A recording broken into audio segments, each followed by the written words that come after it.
I was going to add to that and just say that I think that our story is very unique as far as wrestlers' books go. I don't think really there's been a wrestler from our era who's gotten to tell their story. Um, we've all heard kind of the stories from the Attitude Era crop of guys, but we haven't heard from us. We haven't heard from the ND Boom guys, and our story is very unique in that way. And you know, the other way that it's unique is the fact that we never went to the WWE and settled there, and that's usually where every story ends up. So we took a different path. So this is a whole different story about what would have happened if some of these guys maybe chose a different path. And we even have a chapter in the book called "The Road Never Taken." Yeah, and it's true because there literally hasn't been a road that ever taken like this, and we're the first one. We're the guinea pigs.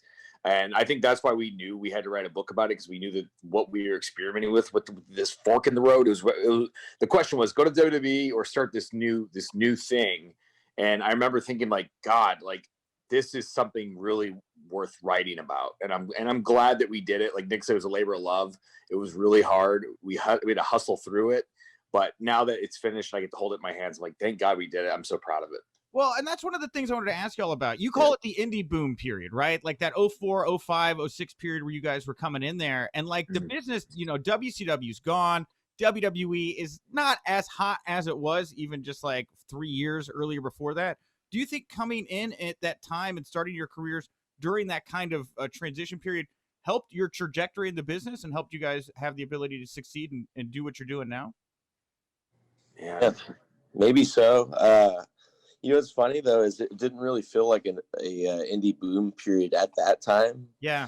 Specifically in California, because like a lot of people from California will say the same thing. They'll say, "Get out of California if you want to make it in wrestling." Yeah. And we always heard that as young wrestlers, and it actually it scared us because we were like, "Man, really? Do we have to move somewhere?"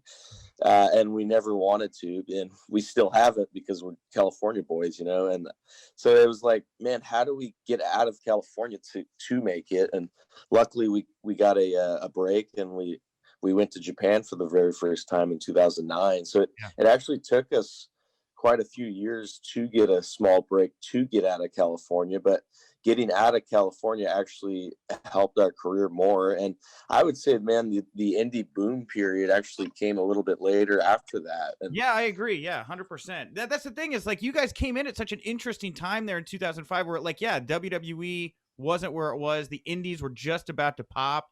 Like, I don't know. I feel like there was something there where you guys were able to create something because nobody was really looking, if that makes sense.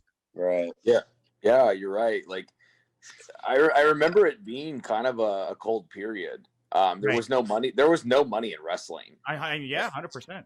Zero money. Because I mean, we talk about it in the book about. I remember how blown away we were when Generico told us he was making. I don't remember what the number was. It was like $25,000 a year, and we were like, "What? Yeah. Like, we're making $25 a match?" Because that shows you how bad it was. There was no money, and I remember at times thinking, like, is this impractical for me to be thinking about doing a career with this? Because there's no money here, and if I ever want to make money, I have to go to the WWE. And that, as we knew, we come to find out in the book also when we were extras, we realized quickly, man, I don't really know if I want to work there. It's like we almost felt like we were almost running out of options if we were going to do this for a living. And at one point, our goal was just to be able to do this for a living.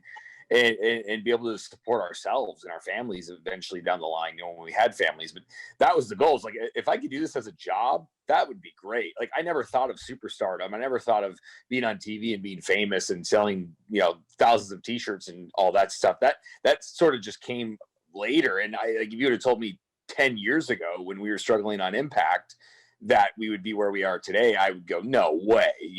So even 10 years ago, like, it didn't look real,